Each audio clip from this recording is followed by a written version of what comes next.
Sekitar Senin tanggal 15 Mei, seorang warga melaporkan kepada kepala desa bahwasanya ia melihat spanduk bertuliskan kawasan proyek pembangunan Villa A dalam kawasan Pura Dalam. Kemudian, kepala desa mendatangi langsung tanah tersebut untuk melihat batas tanah dan juga memanggil pihak pengembang untuk dimintai keterangannya.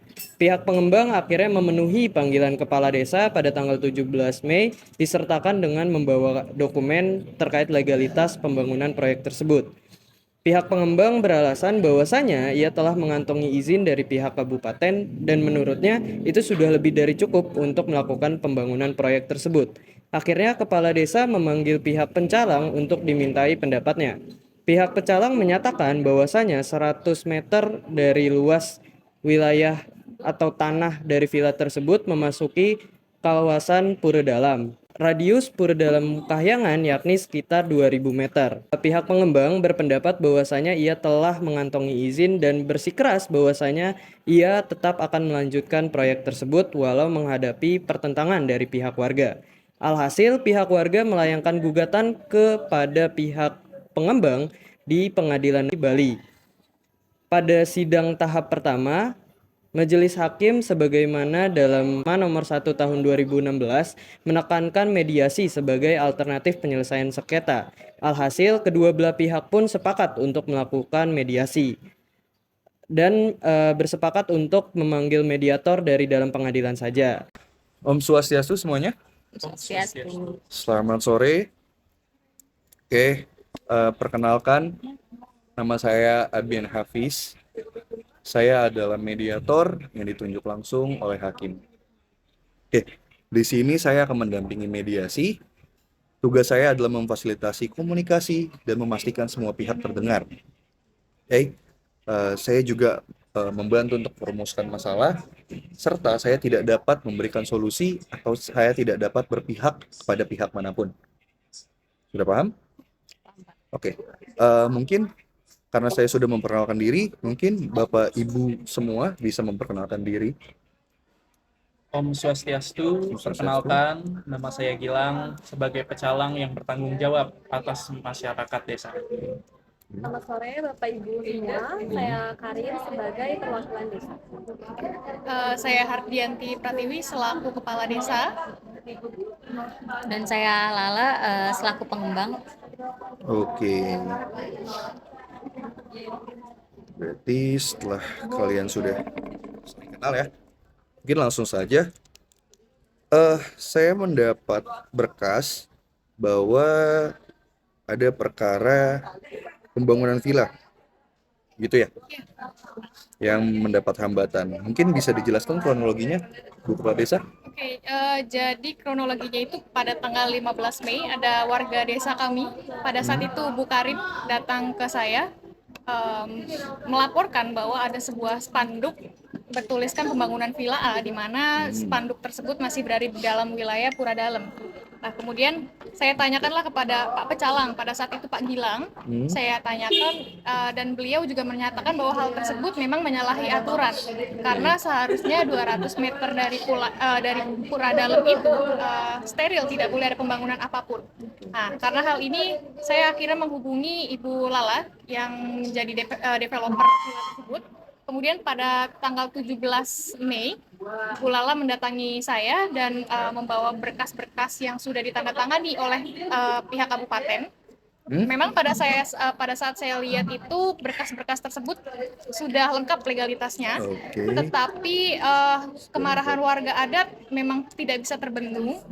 Bagaimanapun bagaimanapun Pura Dalam itu sudah ada sejak ratusan tahun lalu, Pak.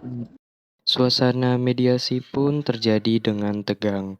Pihak warga yang ditemani oleh pihak pecalang menyatakan penolakan keras terhadap pembangunan villa, dan dari pihak pengembang tidak ingin kehilangan proyeknya. Maka dari itu, mediator pun berusaha menengahi, namun dari kedua belah pihak tetap bersikeras dengan pendiriannya masing-masing. Pihak pengembang akhirnya mencoba bernegosiasi untuk memberikan kompensasi berupa uang, namun ditolak oleh warga, dan juga pecalang secara mentah-mentah. Setelah diadakannya pertemuan mediasi pertama, para pihak akhirnya sepakat untuk melakukan kaukus terlebih dahulu. Kaukus pertama yaitu pertemuan antara mediator dengan pihak warga yang ditemani oleh pihak pecalang. Selamat siang, Bu Karin, Bapak Gilang. Seperti yang kita sepakati kemarin, bahwa hari ini diadakannya sesi kaukus. Segala bentuk informasi yang Bapak dan Ibu berikan nanti akan saya rahasiakan. Dan ataupun saya harus memberitahu pihak sebelah atau pihak pengembang, saya harus meminta izin dari Ibu Bapak. Oke, sudah mengerti aturannya? Baik, Pak.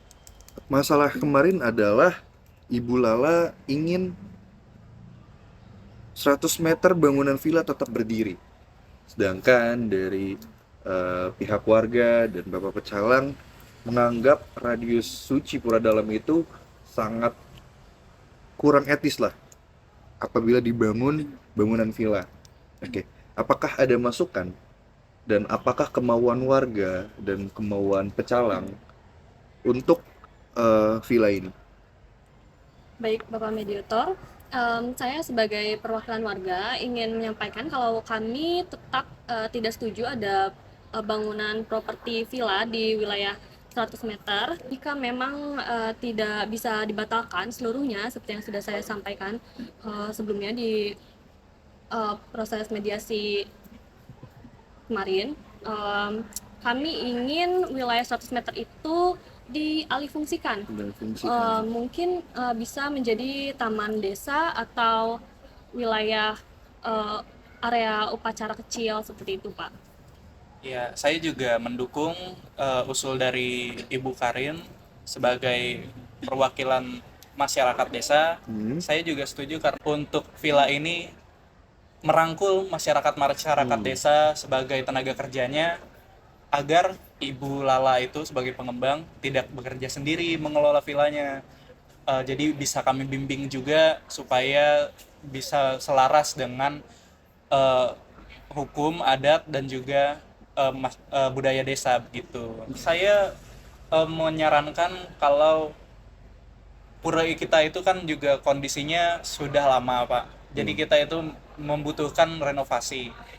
Dan saya rasa lebih etis kalau misalnya kompensasi itu langsung ditujukan kepada pura saja. Setelah dilakukan kaukus bersama dengan masyarakat adat, pihak mediator akhirnya memanggil pihak pengembang untuk dilakukan kaukus terlebih dahulu. Kaukus ini dilakukan oleh pihak mediator bersamaan dengan juga perwakilan dari pihak pengembang. Selamat siang, Ibu Lala. Siang Bapak. Oke, jadi seperti yang disepakati kemarin bahwa hari ini kita melakukan sesi kaukus. Oke.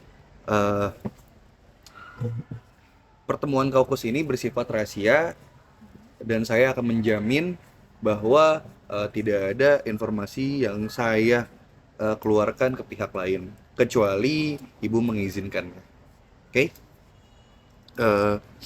Dari masalah yang kemarin mentok, Bu, apakah Ibu ada masukan atau kemauan Ibu? Kalau dari saya sih Pak, saya ingin tetap mempertahankan 100 meternya itu untuk area properti villa, dan mungkin kami hanya akan memberikan kompensasi kepada masyarakat desa dan mungkin memberikan kompensasi juga untuk perbaikan pura.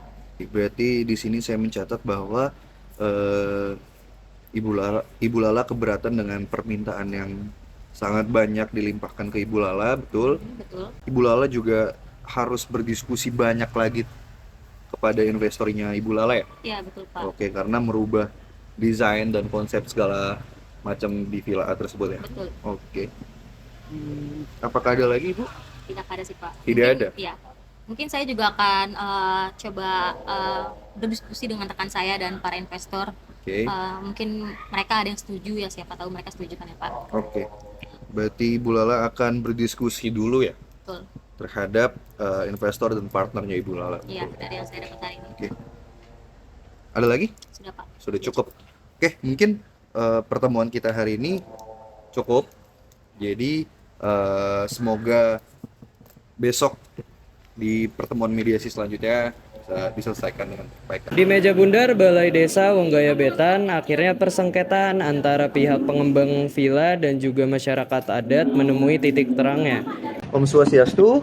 Om Swastiastu. Oke, selamat sore semuanya. Kita bertemu pada pertemuan mediasi kedua terkait masalah pembangunan Villa A.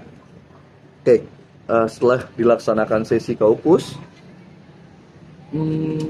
mungkin ada yang ingin disampaikan, mungkin dari pihak tergugat terlebih dahulu. Iya, baik.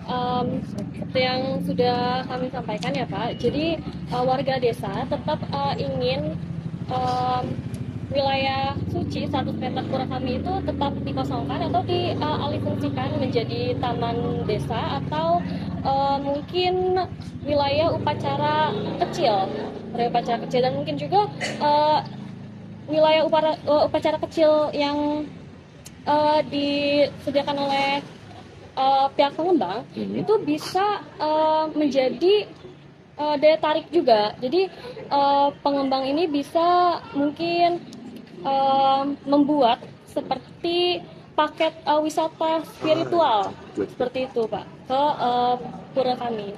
Begitu ya, setuju. Kami sangat setuju. Masyarakat adat setelah berembuk, kami bilang bahwa kalau sebenarnya kita memiliki jalan tengah Pak, karena jika pembangunan yang dilakukan villa itu menjadi sebuah taman atau sebuah ornamen-ornamen khas Bali, itu bisa menjadi daya tariknya terhadap villanya, dan juga itu menjadi lingkungan pura itu bisa semakin asri, semakin metaksu gitu ya. Ada tambahan sedikit saja dari kami, kami menyarankan untuk villa ini juga menggandeng masyarakat sekitar sebagai tenaga kerjanya, supaya pihak pengembang itu tidak bekerja sendiri, melainkan dengan bimbingan dari masyarakat kami yang telah mengetahui adat dan juga masyarakat di sini. Terkait 100 meter itu, saya sudah membicarakan kepada para investor dan kepada rekan saya juga, dan mereka setuju untuk mengosongkan wilayah tersebut, mungkin untuk upacara atau area terbuka hijau seperti itu. Sebelumnya maaf Ibu Lala sebagai pengembang di sini, kami hendak menanyakan ya, nominalnya yang Ibu bersedia untuk berikan kepada pihak pura itu berapa persen, Bu? Saya akan kasih 5% dari pemasukan kami saat villa tersebut sudah dijalankan. Mungkin saya anggap pertemuan mediasi hari ini kita cukup selesai dan berhasil, dan saya akan membantu membuatkan akta perjanjian damai yang harus disepakati kedua belah pihak dan tidak boleh dilanggar. Oke.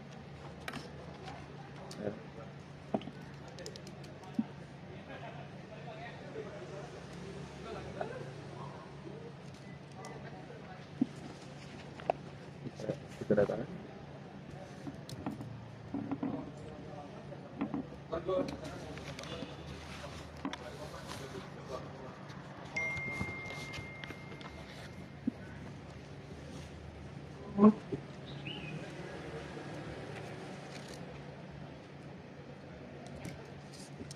Oke, baik. Karena kedua belah pihak. Pada proses mediasi ini berhasil menemui kata kesepakatan, yakni pihak pengembang tetap diperbolehkan untuk melakukan proyek pembangunan villa dengan syarat mengosongkan 100 meter wilayah villa yang nantinya akan digunakan sebagai taman desa. Dan yang syarat kedua adalah pihak pengembang akan memberikan komisi sebanyak 5% pendapatan tiap bulannya kepada pihak warga, yaitu pihak masyarakat adat, untuk kemudian hasil dari komisi tersebut akan digunakan sebagai kas dari pura. Dalam mediasi ini juga disepakati syarat tambahan seperti yang pertama, pihak pengembang berjanji akan membangun villa yang ramah lingkungan dan juga sesuai dengan adat Bali. Dan kesepakatan yang kedua yakni pihak pengembang berjanji akan membuka lapangan pekerjaan kepada masyarakat adat untuk membantu proses ataupun membantu pengelolaan dari villa tersebut. Sengketa yang terjadi adalah sengketa tata ruang dan pemanfaatan lahan antara pengembang villa dengan masyarakat adat melalui kepala desa dan juga pecalang terkait pembangunan villa di dekat kawasan suci Puro Dalam. Inti permasalahan terletak pada tumpang tindih antara izin administratif dari kabupaten yang dikantongi oleh pihak pengembang dan juga ketentuan zonasi suci berdasarkan Peraturan Daerah Provinsi Bali Nomor 16 Tahun 2009 tentang Rencana Tata Ruang Wilayah Provinsi Bali tahun 2009 hingga 2029, khususnya pada pasal 44 ayat 9 dan ayat 11 yang mengatur radius kawasan suci Purdah Kahyangan. Dalam peraturan tersebut terdapat larangan pembangunan dalam radius tertentu dalam pura yang bertujuan untuk melindungi kesucian dan fungsi sosial budaya kawasan pura. Selain Perda Nomor 16 Tahun 2009, ketentuan lain yang relevan adalah Undang-Undang Nomor 26 Tahun 2007 tentang penataan ruang dan peraturan pelaksanaannya yang menegaskan pentingnya perlindungan kawasan tertentu dari pembangunan yang dapat merusak lingkungan dan juga nilai sosial budaya. Mediasi dalam kasus ini sangat efektif dan juga relevan, terutama dalam konteks masyarakat adat Bali. Mediasi memungkinkan seluruh pihak, yaitu pengembang, kepala desa, pecalang, warga adat, dan juga mediator, untuk berdialog dan mempertimbangkan aspek hukum formal, nilai adat, serta kepentingan ekonomi secara seimbang. Dalam kasus ini, suara pecalang dan warga adat yang menyoroti larangan pembangunan di Radui Suci Pura Dalam diakomodasi dengan solusi kompromi. Pengembang tetap boleh membangun villa asalkan 100 meter lahan di radius suci dikosongkan, sesuai dengan peraturan yang berlaku. Hasil mediasi ini tidak hanya menegakkan aturan tata ruang, tetapi juga menghasilkan manfaat tambahan bagi masyarakat adat, seperti Komisi 5% untuk Kaspura, persyaratan ramah lingkungan, serta kewajiban membuka lapangan pekerjaan bagi masyarakat adat. Solusi seperti ini tidak akan muncul jika penyelesaiannya dilakukan secara litigasi di pengadilan yang cenderung kaku dan juga hanya menegakkan dari hukum positifnya. Proses mediasi yang terjadi lebih cepat, murah, dan menghindari eskalasi konflik sosial yang bisa terjadi jika salah satu pihak memaksakan kehendaknya melalui jalur hukum formal. Dalam praktik di Bali, mediasi tanah adat memang sering dipilih karena lebih efektif, efisien, dan tidak memakan waktu lama. Mediasi terbukti sangat efektif dalam menyelesaikan sengketa tata ruang dan tanah adat di Bali, khususnya yang melibatkan nilai-nilai sakral dan kepentingan masyarakat adat. Proses ini tidak hanya menegakkan aturan hukum, tetapi juga harmoni sosial, budaya, dan juga lingkungan. Dalam kasus pembangunan villa di dekat Pura Dalam, mediasi menghasilkan solusi inovatif yang adil dan berkelanjutan bagi seluruh pihak yang terlibat.